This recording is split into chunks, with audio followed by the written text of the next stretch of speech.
เผ็ดไว้มาเจ้าน่าจะมันหักจิ้มเอานี่เห็ดยังนี่มาเห็ดตะไคร้เห็ดไข่เท่าบ้านเฮาจิ้มเอาปืดโอ้ดอกใหญ่เลยนี่ฮันดอกอะไรก็มีนี่โอ้เกือบเหยียบเนี่ยนะมี่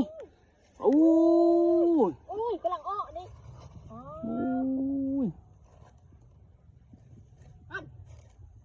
โอ้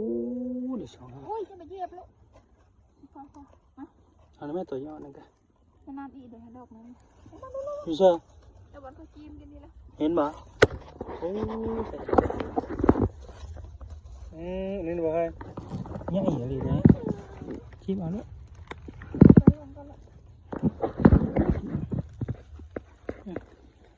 นี่เลยล่ะจิ้มคืนมันบ่โอ้กำลังตุ่มๆเลย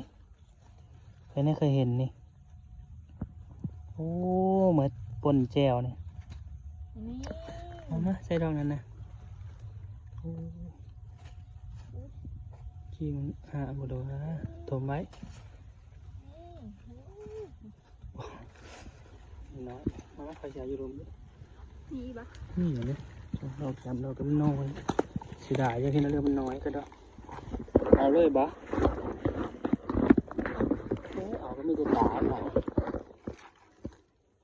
ตากเอาเมื่อเช้านี่น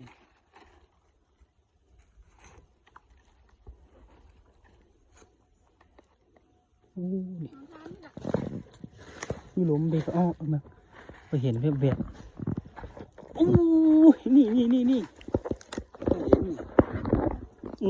โอ้ดอกมันบานนี่คาดเยอะมันเลยเป็นมาเฮ็ดตะไคร้เฮ็ดไข่เท่าบ้านเฮา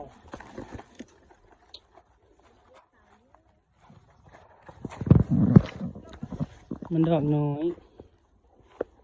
โอ้หอมเนี่ยลูกพูดไอรินมาหาเฮ็ดหาเพื่อลูกหาเฮ็ด